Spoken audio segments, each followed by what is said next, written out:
Hey everyone, welcome to Picture Your Soapbox, where I give you my commentary on the news today as reported by the Wall Street Journal. On the cover it says that public hearings have, the new claim has surfaced in the hearings about apparently more phone calls between Trump and Ukraine.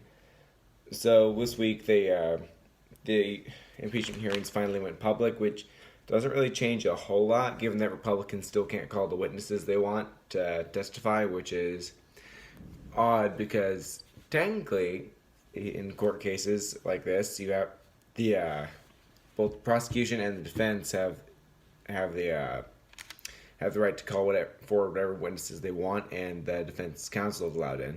Now, I mean, they're allowing they're allowing some legal counsel from the president and his crew to come in, but really, pretty much all of their witnesses have been blocked thus far by Adam Schiff. I don't know who saw my video, and I don't know who of you saw the video in which I mentioned this, but Schiff has said before that he had initially considered a career in theater and actually was involved in school in the drama and theater and wrote some screenplays about political dramas. So if you're wondering why he's doing what he's doing, then one, he's Trump, and the other thing is he has experience.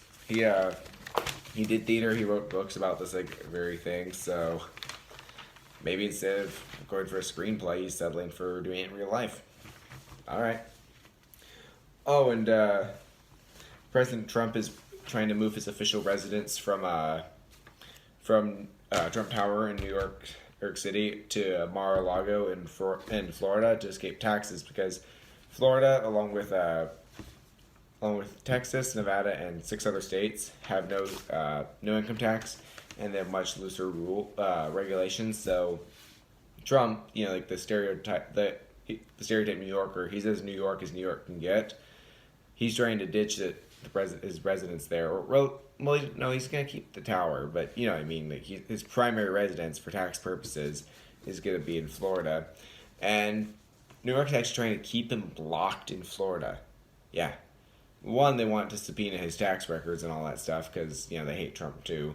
But they're also trying to keep in that tax revenue. So states like New Jersey, New York, California, they have mass excess of people.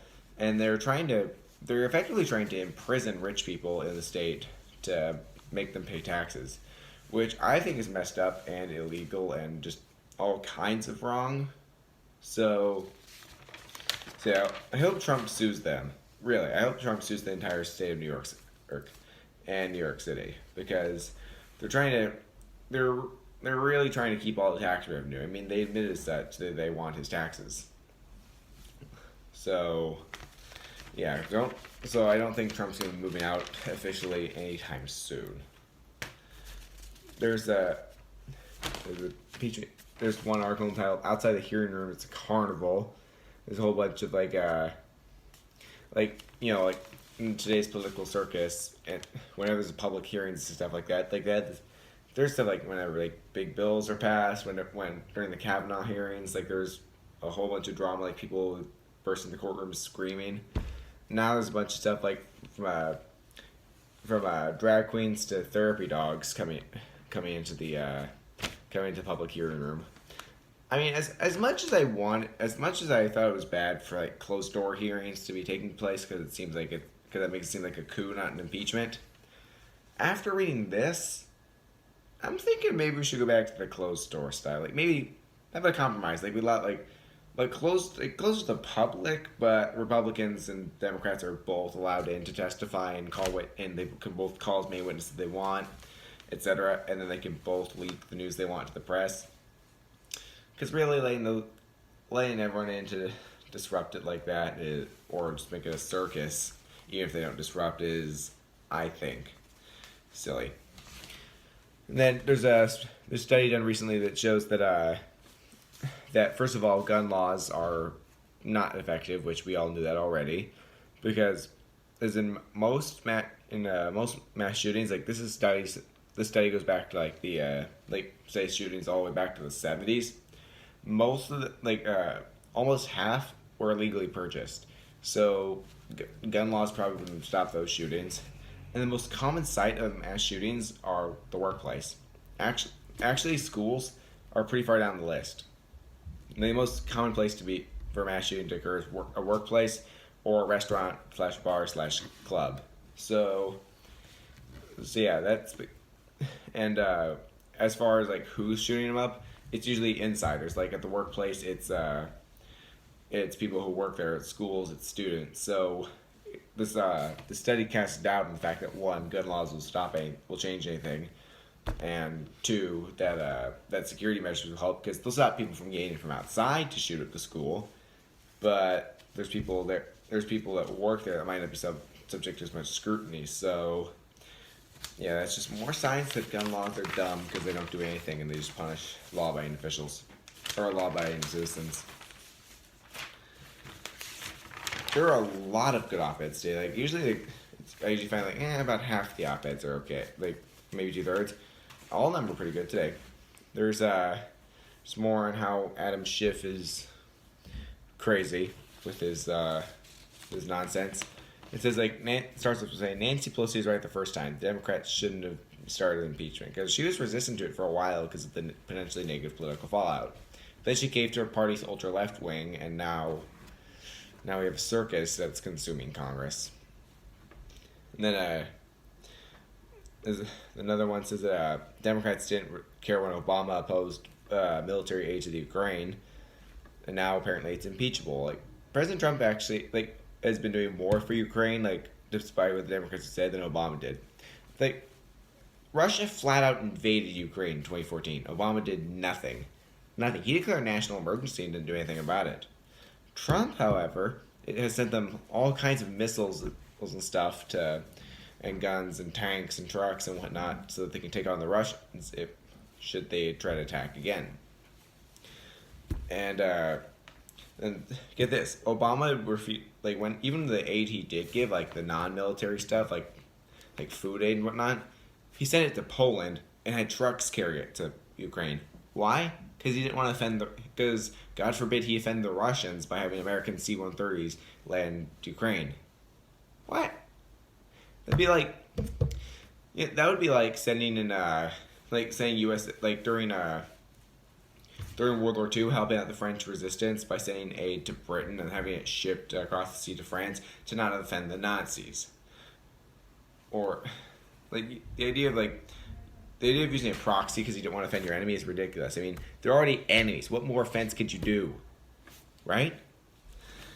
Just insane. And there's another article saying that perhaps there should be an upper age limit on the presidency because right now Trump is the oldest president there's ever been. Well, oldest elected.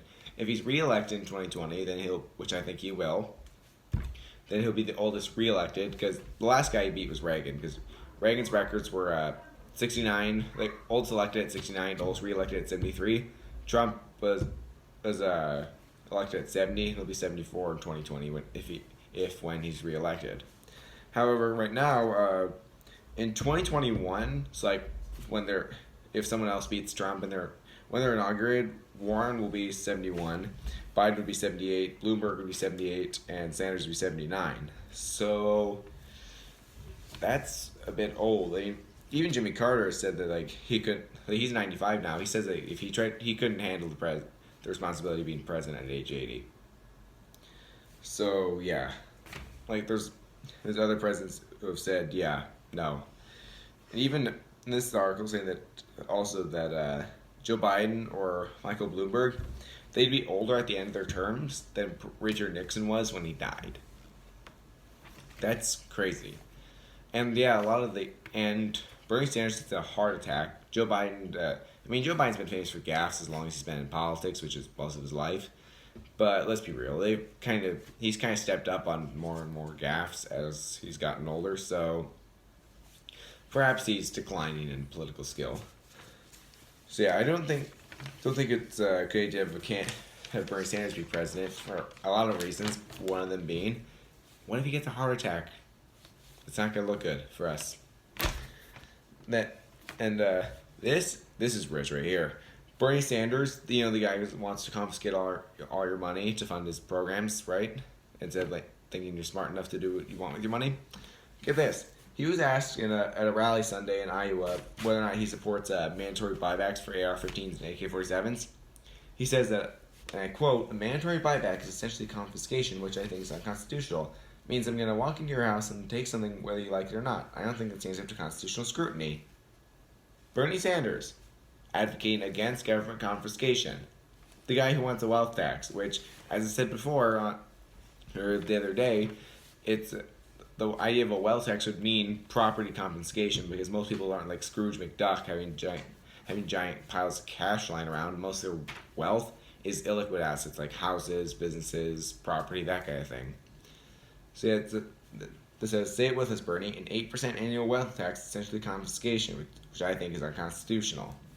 So Bernie has one view on guns, but then when it comes to the same principle on money or wealth in general, he doesn't. How does that hold up, Bernie? Explain that if Bernie Sanders is watching. I'd be flattered if Bernie Sanders was watching this because it'd be like, great, I got this to reach someone up that high up in government. That'd be a big achievement for me. And so yeah, it's just the fact that Bernie Sanders supports wealth confiscation, not gun confiscation, is a little odd, I think. But whatever. And then finally, there's an article saying that entitled "Treat China as the Nuclear Superpower It Is," talking about how in the past presidents have been inclined to sort of brush off China's military abilities because, like, during the Cold War, it was the U.S. and the USSR the biggest militaries, the biggest nuclear arsenals, and then China was like kind of on the side, like a few nukes, a little military, a bunch of internal conflicts to keep it quiet. So like back then, it wasn't the biggest threat, but now they are. Like, how can you say that China's not a threat when they have a 3,000-mile long tunnel system for their warheads? How can you say they only have like, I think the number that they estimate is like 200, 300, something like that. Maybe it's 285 nukes they supposedly have, but they have a long tunnel system. It's probably up in the thousands now, like the U.S. and Russia. But they're also in just like the West has done over the past few centuries. They're also building bases around the world. Like now, we have the Panama Canal. The U.S. The U.S. used to control the Panama Canal. Then Jimmy Carter gave it back to Panama, and then with Reagan, the U.S. didn't control it. Just the U.S. Navy's near there. So Panama is intimidated into leaving it open for the U.S. So the U.S. effectively controls it. But and in fact, for a while, U.S. naval ships were not allowed to be built wider than 100-something feet because they wouldn't be able to fit through the canal. But they've widened it recently so bigger ships can get through. But China, because they want to have their own canal, they're building one across Nicaragua. Now, Nicaragua is much wider than Panama, but has a bunch of natural lakes, so they're trying to connect them all. So China is building that. They're investing heavily in Africa to get their resources because China's two main competitors for their rare earth metal supply, like to make lithium-ion batteries and therefore electric cars and cell phones, are Africa and America. If they can get control of Africa's rare earth metals and oil, then they could be an even more serious competitor to the U.S. than they already are. So this article is basically congratulating President Trump for finally trying to get China to agree to some sort of arms control treaty because, yes, they've stepped up to the role of world power. Like, Russia almost doesn't even matter on the world stage anymore, or at least not to the same degree that it did when it was the Soviet Union in the 1950s and 60s. Like, that time, that was probably when the Soviet Union mattered most.